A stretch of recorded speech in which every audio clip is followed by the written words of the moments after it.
Muli kaming mabati mga kapatid sa ating patuloy na pag-aaral, pakikisama sa bawat isa sa ating programang Revelation of Hope at tuklasin natin kung ano ang mga sinasabi ng banal na kasulatan para sa ating pananampalataya.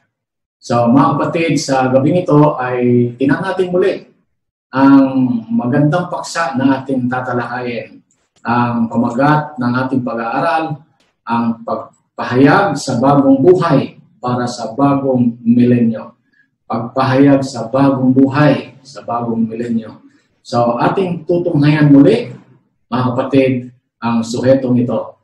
Lahat ng tao sa mundo ngayon ay naghahanap kung paano marami ang buhay. Naghahanap ng pera, katulad po ng isang mga pangarap ng mga tao na matupad. At mayroong isang karanasan ng isang estudyante na naghahanap ng pera para matustusan ang kanyang pag-aaral. Dahil ito ay nagsasakripisyo, gusto niyang umunlad ang kanyang buhay at ang karanasan, kaya magsumikap siya kung paano magkaroon ng pera upang pagdating ng panahon ay patuloy siyang makakapag-aral.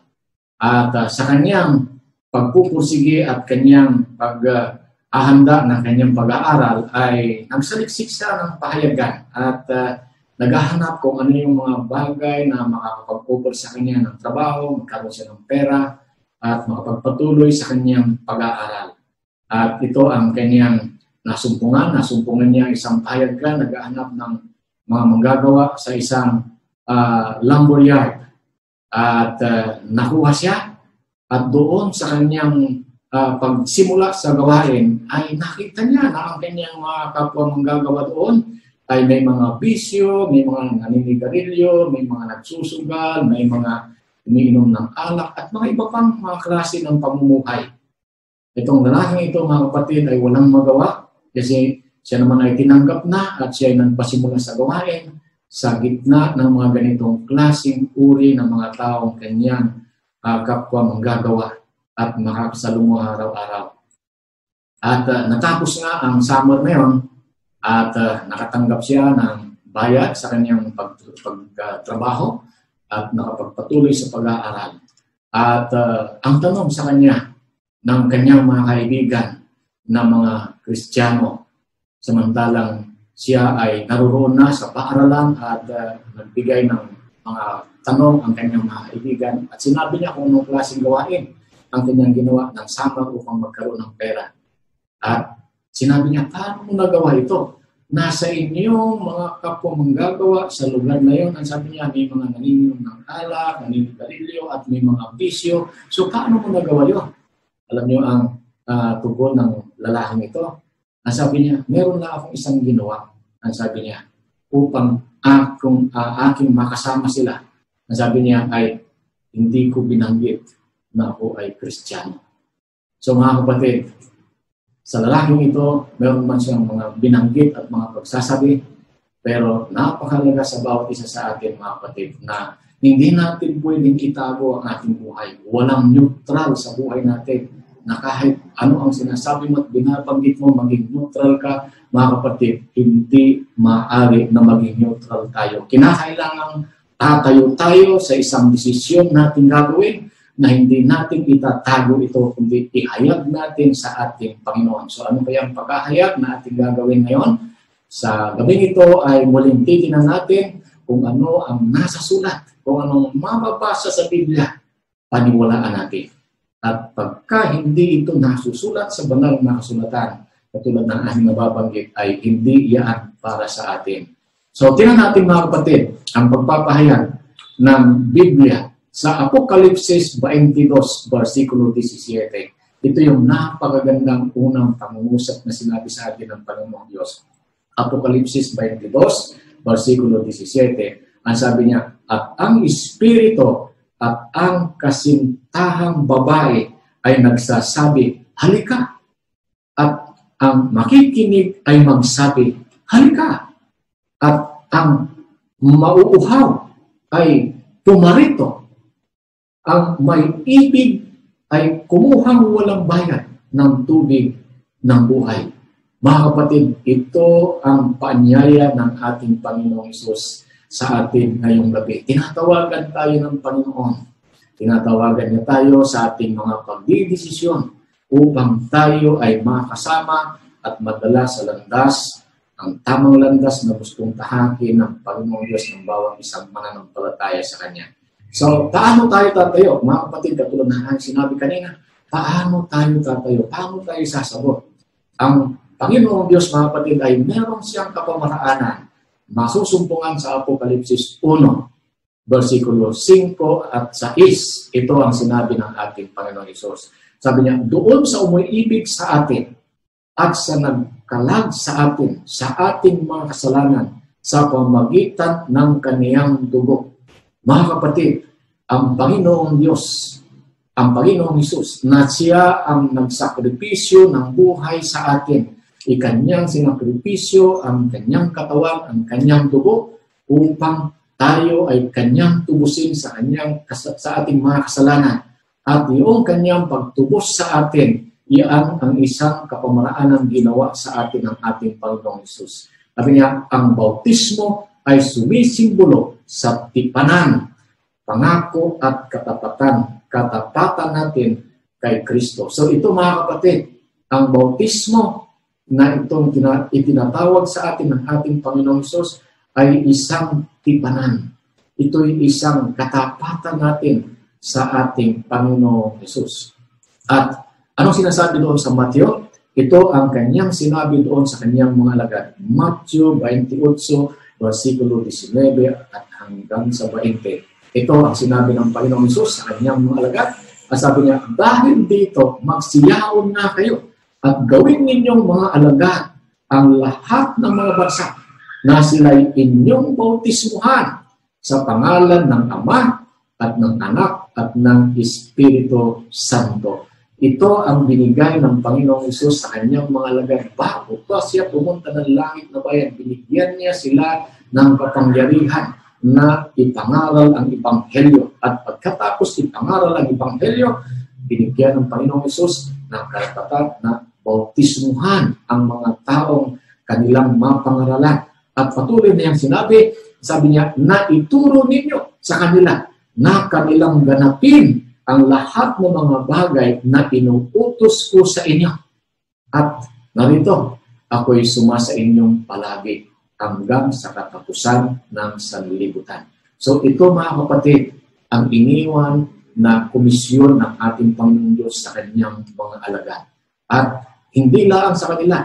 Atin na rin tayo ngayon, mga kapatid, kinakailangan tayong humayo upang dalhin ang pabalita sa mga tao at akayin natin sila na tanggapin ang katotohanan at ang bautismo ang nyaya sa atin ng ating Panginoong Hesus. Itinalaga natin ang ating katapatan kung tayo ay mabautismuhan. Sabi niya, tumatayo tayo sa kalagitnaan. Ipinakita natin kung kaninong panig tayo kabilang. Kaya mga kapatid, kinakailangan natin tayuan kung anuman kaan tayo panig.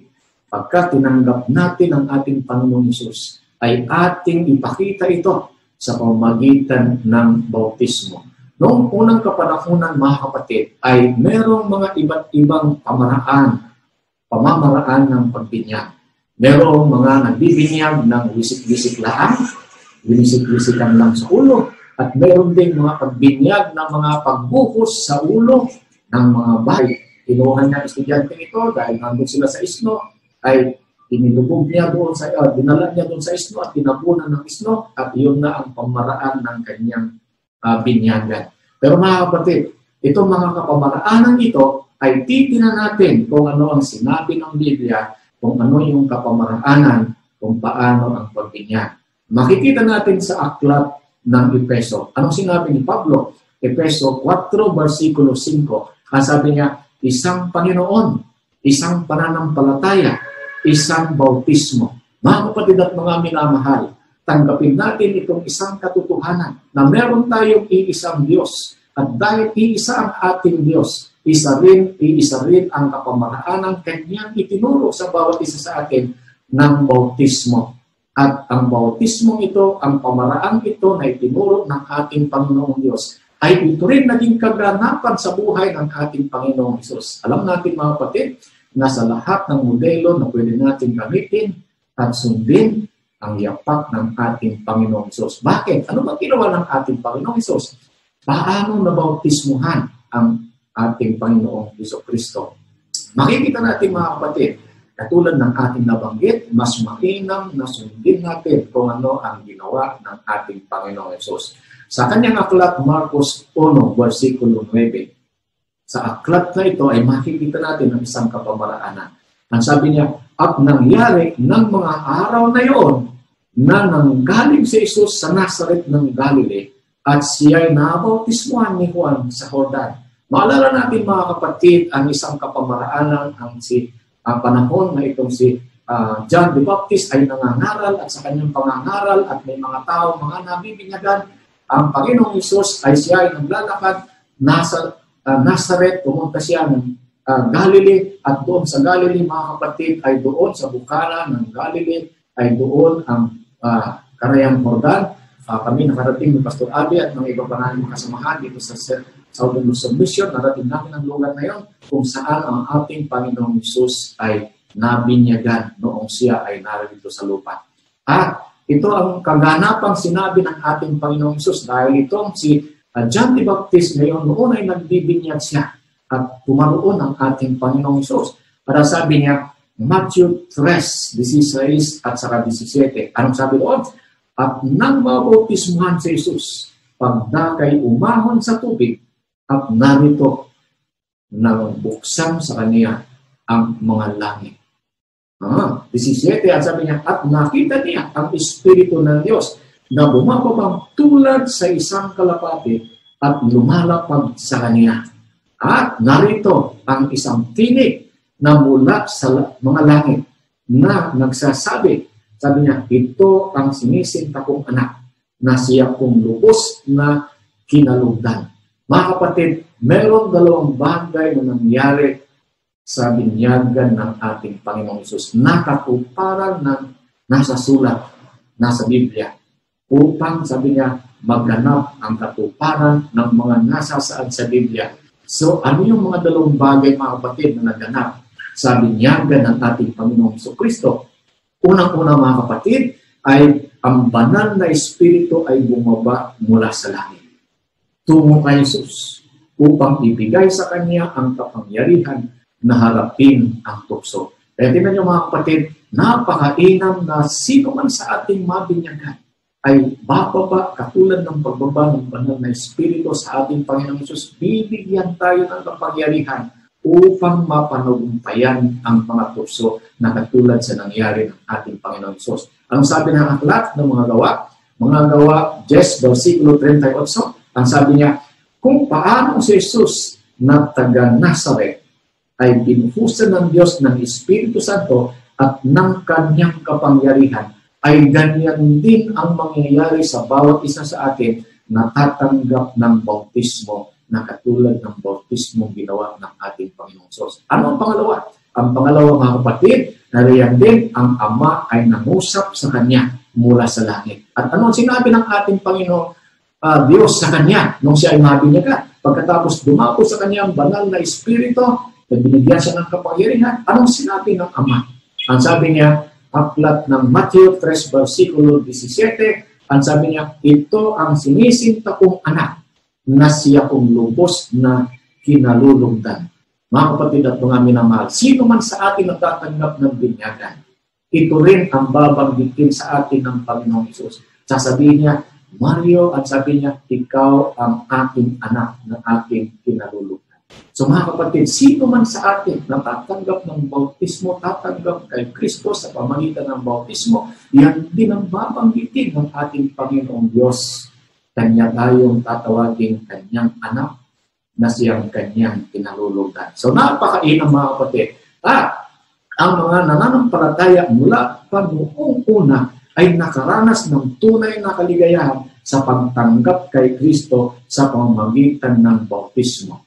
Isang kapamaraanan mga kapatid, maalala natin ang istorya ng isang Ethiopian. Siya ay naglalakbay at sa kanyang paglalakbay, nagbabasa siya ng sulat at hindi niya maintindihan ang mga bagay na yon. At sinabi ng Panginoong Diyos kay Felipe ay puntahan mo at ipaliwanag ang kanyang binabasa. Kaya nga itong si Felipe, sangayon sa talata, mga kapatid, makita natin sa mga aklat ng gawa. Mga gawa 8:36 hanggang 39. Ano ang ating makikita doon? Na isang kahalintulad ng ginawa ng ating Panginoong Diyos sa kanyang desisyon na mabunyagan. Nasabi niya, at sa pagpapatuloy sa daan ay nagsidating sila sa dakong may tubig. So, samantalang itong si Felipe ay tinuruan itong Ethiopia na ito at noong maintindihan niya at tinanggap niya ang katotohanan iyon, sila ay nakarating sa ilog at doon sa dakong tubig na yon. Ang sinabi ng Ethiopia, versikulo, patuloy natin sa ating pagbabasa, sabi niya, at sinabi ng batik, sabi niya, narito ang tubig. Ano ang makakadla upang ako'y mabautismuhan? Mga kapatid, pagkatapos ng bating na ito ay tinanggap ang katotohanan na itinuro sa kanya ng Felipe, ang sabi niya, sino makakadla sa aking mabinyagan? Pagkatapos siya, mga kapatid, ay, sabi niya, sinabi ni Felipe sa kanya, kung mananampalataya ka ng buong puso, ay mangyayari. At nangyari nga. At sumagot siya at sinabi, sumasampalataya ako na si Jesucristo ay anak ng Diyos. Mga kapatid at mga minamahal, isang napakagandang senaryo. Ito ang nangyari. Ang sabi niya, at pinag-utos niya itigil ang karo at sila'y kapwa lumusong sa tubig. Si Felipe at ang bating at kaniyang binautismuhan siya. Mga kapatid, merong bagay na makikita natin dito na kahalintulad sa ginawa ng ating Panginoong Hesus sa kanyang binyagan, na ito ang ipinapakitang halimbawa sa bawat isa sa atin. Saysayin natin kung anong nangyari, mga kapatid, sangkayon sa gawa na ating binasa kanina na karanasan na ni Felipe at ang batik. Ang una, mga kapatid, ay ang Ethiopian ito ay tumanggap kay Kristo. So mga kapatid, sino man sa atin tatanggap kay Kristo, ito ang mangyayari sa Kanya. Pangalawa, ang Kanyang pagbautismo ay pagtayo sa kalagitnaan ng katotohanan. Tumayo siya sa katotohanan at ipinahayag niya, nagpasya siya na tanggapin si Kristo. Pangatlo, mga kapatid, ang Ethiopian ito at si Felipe ay pumunta sa tubig. So lumusong sila mula sa karo, bumaba sila dahil nandun ang tubig, bumaba at lumusong sila sa tubig. At pang-apat, mga kapatid, ang Ethiopian ay nalubog sa tubig. So ito ang halimbawang pinakita sa atin ng ating Panginoong Hesus. Yan ang kahulugan. Bakit? Ano talaga ang kahulugan ng bautismo? Mga kapatid, ating saysayin at banggitin. Tingnan natin kung anong kahulugan ng salitang bautismo sa salitang Grego. Ang bautismo ay baptizo sa salitang Grego. At anong ibig sabihin niya? Ang kahulugan nito ay ilubog o kaya ilubog sa ilalim ng tubig.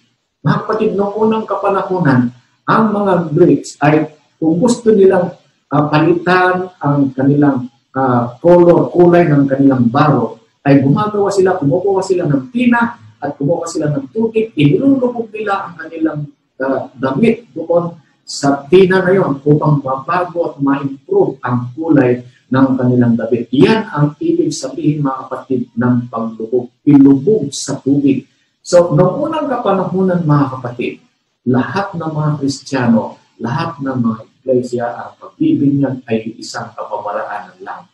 At ito ang aming mga nakita, nasaksihan sa aming paglalakbay patungo sa Ehipto at patungo sa Jerusalem at pagdating din sa Turkey ay nakita rin namin itong mga lugar na ito. Sa 7 churches nakarating din kami at nakita namin kung ano yung mga larawan ng mga iglesia noon, noong unang panahon. At ang aming nakita, mga kapatid, na ang mga iglesia ito, mga churches na ito, noong unang kapanahunan ay meron silang baptistry. Dahil ang unang mga kaganapan ng pagbinyagan noon, mga kapatid, ay lahat ay paglulubog. Yan ang nakita namin. Ang naunang mga iglesia ay nagsasaad ng pamamaraan ng bautismo. Ano yung mga pamamaraan ng bautismo ang ginagawa nila? Mga unang siglo, mga kapatid, sa iglesia ng Felipe, nakita na mayroong baptistry noon. Kami nakarating doon at nakita namin mga kapatid, ang lugar na ito, nakita namin itong baptistry na ito, ay ganyan talaga ang kapamaraanan noon ng binyagan. Iisa ang kapamaraanan. At doon sa Roma, mga kapatid, isang malaking iglesia. Ang malaking iglesia nito sa Roma, sa St. John Letran, doon sa likod ng simbahan ito, ng malaki mga kapatid, ay naririyan ang magandang baptistry sa likod ng magandang iglesia nito sa Roma. Ano pa? Ito mga kapatid, ang ating mga kaibigang Romano-Katoliko ay gumagawa ng paglulubog sa tubig ng bautismo noong ika-13 siglo. So mga kapatid, ano yung mga patunay na ang Roman Catholics noong 13th century ay ito yung kapamaraan ng binyagan nila. Ay dahil nakita ito sa mga iglesia, mga malalaking katedral na tinatayuan ng mga iglesia, mga kapatid, naririyan ang mga baptistry. Katulad nitong Leaning Tower of Pisa, ng katedral at ang baptistry ay nakita ito sa mga tao. Pagpunta nyo doon sa lugar na yun, makikita nyo ang baptistry na ito mga kapatid. Nangangahulugan na sa unang kapanahunan mga kapatid ng binyagan ay isa. Paglubog lahat. Ngayon, punta kayo ng Turkey, sa Cappadocia, Turkey. Katulad na ating nabanggit, nakarating kami ito ni Pastor Abe, nakita itong lugar na ito. Ito yung nasaksiyan namin na narito yung kanilang mga baptistry. At baptistry nila, mga kapatid, nakita natin na ito din ang kapamaraanan nila doon sa pagbibinyag. Pero paano nabago ang pamamaraan ng pagbinyag na ito? Katulad ng ating pag-aaral noong mga nakaraang mga gabi, na merong isang araw na itinakda ng Diyos ng Pangilin, ang ikapito. Pero paano rin nabago? Ito rin mga kapatid, meron din isang kapamaraanan ng binyagan noon, paglubog lang. Pero paano nabago at paano ngayon na pinapahintulutan, pwede ng wisik, pwede ng olive oil na lang o kung ano, ay paano ito nabago? Tignan natin mga kapatid ang kasaysayan. Diyan sa Italy, sa Ravenna, Italy, noong nagkaroon ng Council of Ravenna, taong AD 1311 sa Italy, ang sabi niya, nais na katuparan ang pagwiwisik at pagbuhos ng tubig. Kapantay ng paglulubog sa tubig na siyang seremonya ng bautismo. Alalahanin natin mga kapatid na sinabi ng Biblia, isang pananampalataya, isang Diyos, isa rin ang pamamaraan ng binyagan. Na itong pamaraan ito ay yung ipinakita ng ating Panginoong Hesus, paglubog sa tubig. Pero paano nagkaroon ng pamamaraan ng bisik-bisik? Ito'y binago ulit, mga kapatid, ng council ito doon sa Ravenna noong 1311. Sino nang bago? Mga tao, mga kapatid, hindi ang Panginoong Diyos dahil ang Panginoong, sabi na niya, ay hindi siya magbabago kailanman. Noon, ngayon, at sa hinaharap, yan pa rin ang kapamaraanan. So, anong sinasabi ng Biblia patungkol sa bautismo? Ano ang sinasabi mga kapatid? Tira natin para hindi tayo malilito katulad ng ang binanggit kanina sa Roma, sa 6, versikulo 3 at 4. Anong sabi doon? Sabi niya, o hindi ba ganinyo nalalaman na tayong lahat na mga nabautismohan kay Kristo Jesus ay nangabautismohan sa kaniyang kamatayan? Sabi niya, tayo nga'y nangalipin, nakalakip niya sa pamagitan ng bautismo sa kamatayan. Sabi niya, na kung paano si Kristo ay nabuhay na maguli sa mga patay sa pamagitan ng kaluwalhatian ng Ama, ay gayon din naman tayo'y makalalakad sa panibagong buhay. So mga kapatid, mayroong tatlong bagay na kinakailangan natin makita sa kamatayan ng ating Panginoong Hesus na yan din ang papatunay na tayo nabinyagan sa kanyang kamatayan ng banal na Espiritu. Unang-una mga kapatid ay namatay. So alam natin namatay ang ating Panginoong Hesus Friday at sa kanyang kamatayan siya ay nalibing, yan ay araw ng Sabado at siya ay nabuhay na maguli sa unang araw, yan ay Linggo. So ito mga kapatid, mayroong tatlong bagay ang ipapahiwatig ng bautismo. At itong mga tatlong bagay mga kapatid na ito, ay ito ang kanyang isinasalisan. Unang-una, ang bautismo ay pagkamatay sa luma at makasalanang paraan o pamamaraan ng ating buhay. Mga kapatid, alam natin na may mga buhay, mga tinatagong tayong kasalanan, mga lumang buhay natin. Lahat ng mga bagay na yan, mga kapatid, pagka tinanggap natin ang ating Panginoong Hesus, ay mailulubog ito. Mamamatay, kinakailangan mamamatay ang lumang buhay na yan. At magkaroon tayo ng panibagong buhay sa ating Panginoong Hesus. So, yan, pagka tayo ay nabautismuhan, mga kapatid, mamatay tayo sa lumang buhay na yan. Kinakailangan maalis yung mga lumang gawa natin, mga bisyo natin, at kung ano man, lahat yan, mga kapatid, ay kailangan mamatay. Dahil mayroong hakbang, pangalawang hakbang na mangyayari, mga kapatid, ang katunayan at sagisag ng pagbinyag natin, mga kapatid, ay paglilibing ng ating mga kasalanan sa tubig na libingan. So mga kapatid, nakakita na ba kayo ng nailibing na buhay? Walang naililibing na buhay, mga kapatid.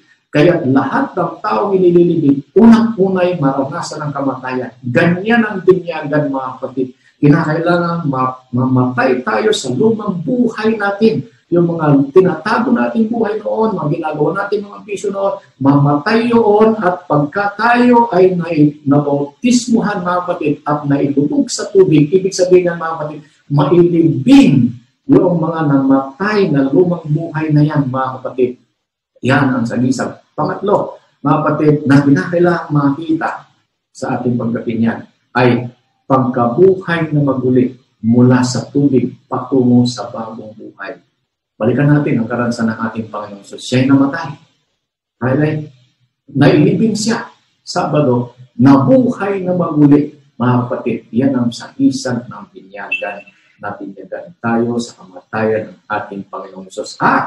Yung pinakamaganda, mga kapatid, pag-ahon natin sa tubig, lahat ng mga lumang buhay na yun, nailibing na, wala na yan, bagong buhay na tayo, mga kapatid. Yan tinatawag niyang born again. So nakita natin, mga kapatid, bagong buhay. Ilan ang kasiyahan ng bawat mananampalataya sa ating Panginoong Hesus. At ang katanungan, mga kapatid, isang talubhasa at sinabi niya, ang bautismo ay hindi nangangahulugang ikaw ay perfecto. Huwag niyong ibig sabihin na, huwag niyong sabihin na, ay, okay, makasalanan pa, hindi pa ako karapat-dapat dyan. Mga kapatid, ang bautismo, hindi kinakailangan maging perfecto ka muna bagong mabinyagan. Ang kinakailangan mo lang, mga kapatid, ay mamatay sa lumang buhay na yan. At kinakailangan natin na mailibing. Kinakailangan mailibing tayo, mailubog tayo. At magiging bagong buhay. Kaya nasabi niya, hindi kinakailangan makahulugang ikaw ay perfecto, kundi ikaw ay nakatalaga kay Kristo. Kinakailangan lang, mga kapatid, ang pagtatalaga natin at sa ating Panginoong Kristo. Italaga lang natin ang ating buhay. So, ang bautismo ay hindi rin nangangahulugang ng katapusan ng buhay Kristiyano, kundi ito ay panimula. Mga kapatid, pag-ahon natin sa tubig pagkatapos ng binyagan natin, yan ang panimula ng bagong buhay natin.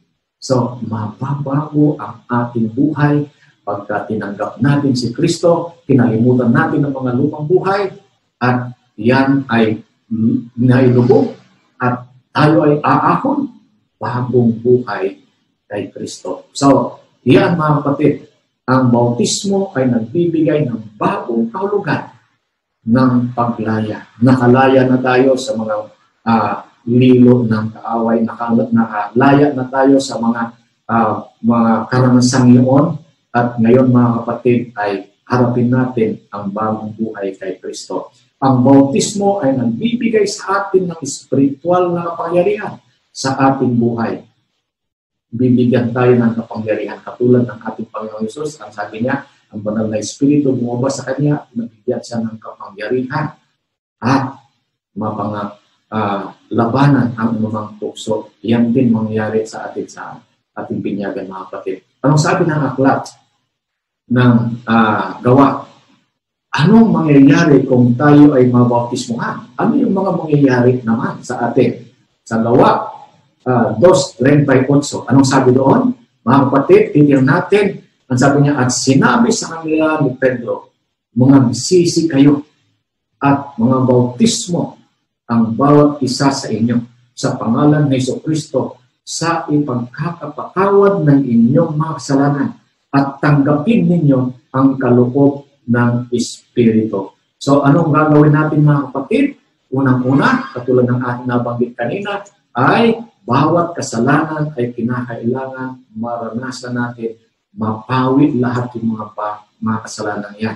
Pangalawa mga kapatid, sabi niya, ang Espiritu ay nagbigay sa atin, naibigay sa atin, katulad niya sa karanasan ng ating Panginoong Hesus, sangayon sa aklat ng Marcos 1:10, at doon sa aklat din ng Gawa 2:38 ang 39. Patuloy natin matutuklasan sa Matthew 1:10, ang sabi doon, at karakarakang pag-ahon sa tubig ay nakita niyang biglang nabuksan ang mga langit at ng Espiritu ay tulad ng isang kalapati na bumaba sa kanya. Yan mga kapatid, sa Gawa 2:38-39, at sinabi sa kanila ni Pedro, magsisi kayo at mga bautismo ang bawat isa sa inyo sa pangalan ni Jesucristo sa ikapagpapatawad ng inyong mga kasalanan at tatanggapin ninyo ang kaloob ng Espiritu Santo sapagkat, ang sabi niya, sa inyo ang pangako at sa inyong mga anak at sa lahat ng mga nasa malayo, maging ilan man ang tawagin ng Panginoon nating Diyos sa Kanya. So mga kapatid, ito ang mangyayari sa bawat isa sa atin.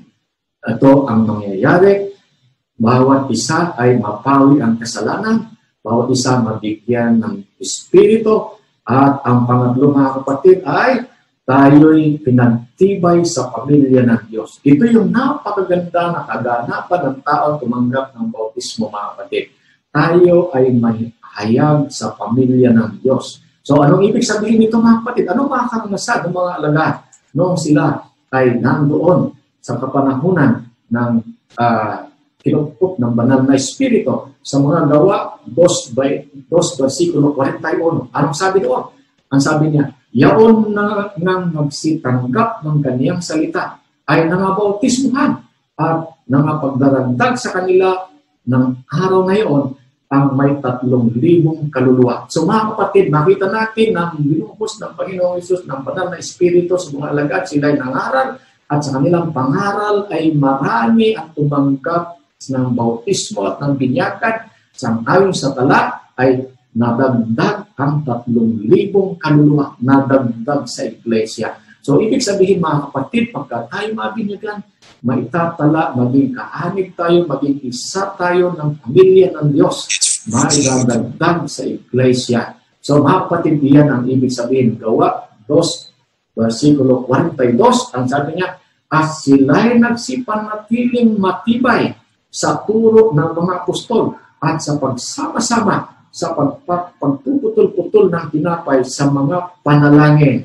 Sabi niya, at sa 47, at sabi niya, na nangagpupuri sa Diyos at nagtatamo ng paglingap ng buong bayan at dinaragdag sa kanila ng Panginoon araw-araw yaong mga naliligtas. So mga kapatid, pagka tayo nabinyagan, maisasama tayo sa pamilya ng Diyos, maisasama tayo sa tala ng iglesia, katulad ng mga ginawa ng mga alagad. Nagturo sila, nangaral sila, maraming nabinyagan, nadagdag sila sa iglesia, nagkasama-sama sila mga kapatid.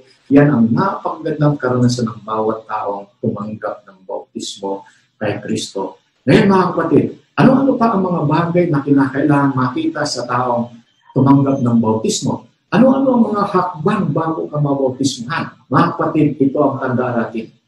Bago tayo mabinyagan, 3 bagay ang kinakailangan mangyari sa buhay natin. Unang-una, ito ay kinakailangan natin magsisi. Magsisi sa ano? Magsisi sa ating mga lumang mga kasalanan. Lahat ng mga kasalanan natin. Anong pagpapahiwatig nito mga kapatid? Tunay na kalungkutan sa pagtalikod sa kasalanan. Kaya kung ano man yung mga kagiliwan natin ginagawa noon na laban ito sa ating Panginoong Diyos, katulad ng pagsira ng ating katawan, mga bisyo at kung ano pa man, talikuran natin yun, mga kapatid. Pagsisihan natin lahat ng mga bagay na yun. At iyan ang ninanais ng Panginoong Diyos sa taong lalapit sa Kanya at tatanggap sa Kanya. Unang-unang, magsisi sa ating mga kasalanan. Ibig sabihin, pagtalikod ng mga bagay na yun na ginagawa natin ng mga salungat sa mga bilin ng ating Panginoon o kapustuhan ng ating Panginoong Diyos. Ang pagsisisi ay isang pagtalikod sa kasalanan. Pangalawa, kinakailangan natin, mga kapatid, ang paniniwala. Kinakailangan natin paniwalaan lahat ng mga turo. Kaya mula pa nang magsimula tayo ng aral, mga kapatid, nakita ninyo ang mga itinuturo natin ay nasa banal na sulatan. At paniwalaan natin ito. Walang pagpapasinungaling, walang mga bagay na itinuturo natin, kundi ang mga bagay patungkol sa ating Panginoong Hesus at ang kanyang gustong mangyari sa bawat kanyang mga anak. Paniwalaan natin ito. Ano ibig sabihin nito? Ang pagtanggap kay Kristo bilang Panginoon at tagapagligtas. Yan, mga kapatid, paniwalaan natin ang ating Panginoong Hesus. Paniwalaan natin ang mga turo na katulad ng mga masusupungan sa banal na sulatan. At pangatlo, mga kapatid, ay kinakailangan magkatuto. Pagkatuto, ano ibig sabihin ito, mga kapatid? Makaturuan sa pananampalatayang tanggapin. So, mga kapatid, nakita ninyo tayo ay nagtuturo ang mga pangaral natin ginagawa, mga kapatid. Ito yung isang hakbang yung kinakailangan magawa ng bawat tatanggap kay Kristo. Kinakailangan maturuan kayo. Kaya nga, naniniwala kami, mga kapatid, na sa inyong mga napapakinggan, mga pabalita dito, yung mga teksto yun na aming binabasa, sana ito'y sinusulat ninyo, saligsigin ninyo ito sa inyong tahanan, at tinan ninyo kung tama nga ang aming mga binabanggit, at pagpapaliwanag, kusisahin ninyo ito, mga kapatid, at pagkatapos ay tanggapin ninyo kung iyan ay mga patutuo, iyan ang gusto ng Panginoong Diyos na patunguhan ng bawat manampalataya sa Kanya. May mga pangyayari din sa Biblia na kung saan mga tao ay muling nabautiswan. Sabi na iba, ako po'y nabinyagan na. Nung ako'y bata pa, nabinyagan na ako. Ay, pwede pa ba ako mabinyagan muli? So, merong mga katanungan ito, mga kapatid. Pero titignan natin kung anong sinabi ng Biblia. At sabi, katulad ng aking sinabi kanina, mga kapatid, at paulit-ulit natin sinasabi sa inyo kung ano ang nasasaad sa Biblia, ay tanggapin natin. Pagka wala, ang sabi niya, hindi yan para sa atin. Ano sinabi ng Biblia? Ang sabi niya, mga gawa, Kapitulo 19, versikulo 2 hanggang 5. Anong sabi ni Pablo patungkol sa bagay nito? Ang sabi niya, at sa kanila ay sinabi niya, tinanggap ba ninyo ang Espiritu Santo nung kayo'y magsipanampalataya? Anong sagot nila? Ang sabi niya, at sinabi nila sa kanya, hindi man lamang namin narinig na may binigay na Espiritu Santo. Mga kapatid, ang mga taong kinakailangan maturuan, mabinyagan, tanggapin ninyo ang mga turong ito. Katulad ng aming mga binabanggit, mga kapatid, may mga turo kayong tinanggap noon, pero hindi yan ang tamang turo. Ngayon, mga kapatid, napakinggan ninyo ang mga tamang turong ito. Tanggapin ninyo, paniwalaan ninyo ito. Ito, mga kapatid, ang kinakailangan kaganapang makita. At sabi niya, ang isang individual ay maaaring magkaroon ng kagustuhan ng muling magpabautismo kung ito ay noong una nabinyagan ka na, kung sila ay minsang nabautismuhan na at napahiwalay kay Kristo, ngunit nagpasyang muling bumalik, pwede siyang muling mabinyagan. Kaya mga kapatid, noong una tayo nabinyagan marahil, pero humiwalay tayo, nakalimutan natin ang paglilingkod sa Panginoon at gusto natin manumbalik sa Kanya, ay pinapahintulot, mga kapatid, na muli tayo mabinyagan. Pangalawa, ang sabi niya, kung sila ay Kristiyanong nakatalaga sa pagtuklas ng katotohanan at nagkaroon ng pagdanais na makabilang sa mga taong sumusunod sa kautusan ng Diyos. Kung kayo, mga kapatid, nabinyagan na kayo noon sa inyong iglesia, pero hindi naman tama yung turo ninyo. Ngayon, mga kapatid, gusto niyo makianib sa iglesyang tumusunod at tumatalima sa kautusan ng Diyos, lalo tigit sa araw ng pagsamba. Mga kapatid, kinakailangan din. Gaano, sabi niya, gaano kinaimportante ang bautismo? Mga kapatid, gaano ba ka-importante talaga ang bautismo? Mga kapatid, sang-ayon sa talata ang ating binyagan, mga kapatid, iyan ang pasaporte natin papunta ng langit na bayan. Ang sinasabi ni Juan 1:3 versikulo 5, ang sabi doon, ang sabi niya, sumagot si Jesus, katotohanan sinabi ko sa inyo. Sa iyo, sabi niya, maliban na ng tao'y ipinanganak ng tubig at ng Espiritu, ay hindi siya makapasok sa kaharian ng Diyos. Mga kapatid, ito ang isa sa pasaporte natin papunta ng langit. Kinakailangan natin, ang sinabi niya, maliban ng tao'y ipinanganak ng tubig ng Espiritu. Ito, mga kapatid, ang ibig sabihin niya, yung tubig ng Espiritu, yan ang binyagan. Ang sabi niya, hindi siya makakapasok sa kaharian ng Diyos. Kaya mga kapatid, hinihimok namin kayo. Pagkatapos natin matanggap ang mga mensahe ito, paniwalaan natin at sa ating paniniwala, tanggapin natin ito at pasakop ang ating buhay. Yan ang nais ng ating Panginoong Hesus upang tayo makapasok sa langit na bayan. Marcos 16, versikulo 16. At sabi niya, ang sumasampalataya at mabautismuhan ay maliligtas. Ito mga kapatid, kaya nga inihimok namin kayo sa inyong pakikinig at pagsisiyasat sa aming mga itinuturo sa inyo, ay tanggapin natin ito mga kapatid. Sumampalataya tayo at tayo ay kinakailangang mabinyagan. Pangalawang aklat ni Korinto, 6 versikulo 2. Anong sabi doon? Sapagkat sinasabi niya, sa panahong ukol kita'y pinakinggan. Ang sabi niya, at sa araw ng paglilitis, kita'y sinakluluhan. Sabi niya, narito, ngayon ang panahong ukol, narito, ngayon ang araw ng kaligtasan. Alalahanin niyo mga kapatid, ang ating Panginoong Diyos ay meron siyang ginagawa. Meron siyang mga pagsasakripisyo at paghahanda sa bawat isa sa atin.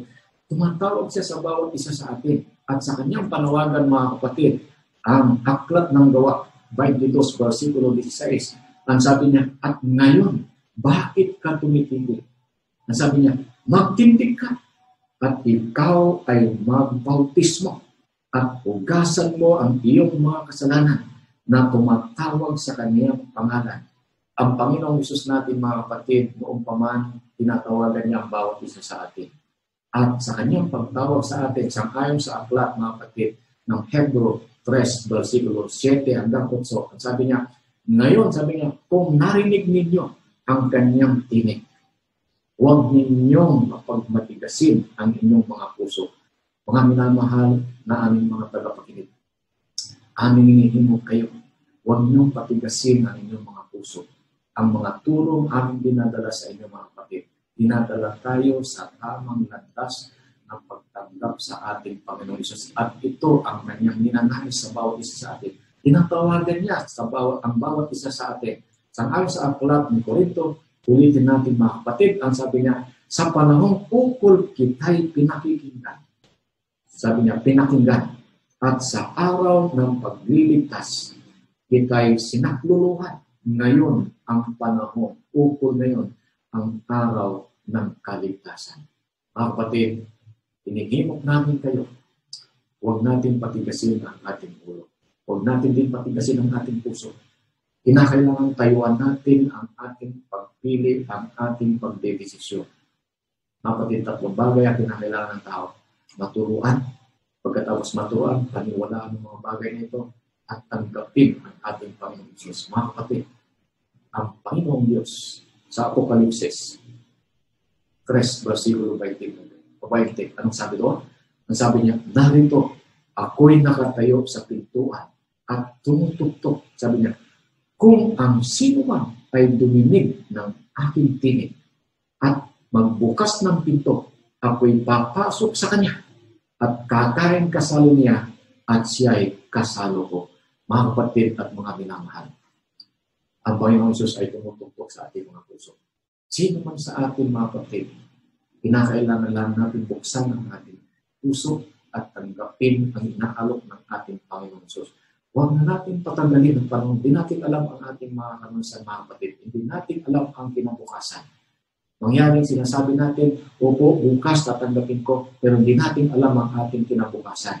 Nakita natin ang mga tao, nakita natin balusog, masaya, sa kinagabihan, pero kinamagahan mga kapatid, hindi na nila magislan ang kinabukasan. At huwag natin ipospon ang ating mga pagdedesisyon mga kapatid. Ngayon, nananawagan ng ating Panginoong Jesus. Kung sino man sa inyo mga kapatid na nagnanais na sakop ang kanilang sarili at tanggapin ang ating Panginoong Jesus sa ayon sa kanyang panawagan, hinihintay tayo ng ating Panginoong Jesus. Huwag natin pakadalin mga kapatid. Pagkos, buksan natin ang ating puso, papasukin ang ating Panginoon, mag-desisyon tayo, tanggapin natin ang bautismo. Dahil ito sa bisa ng ating pagpanig sa ating Panginoong Jesus. At sabi niya, ito yung daan o patungo sa langit na bayan. Mga kapatid, ating mga nakakal, pagpalain ang bawat isa sa inyo ang pagdesisyon na tanggapin ang ating Panginoong Jesus ang bautismo.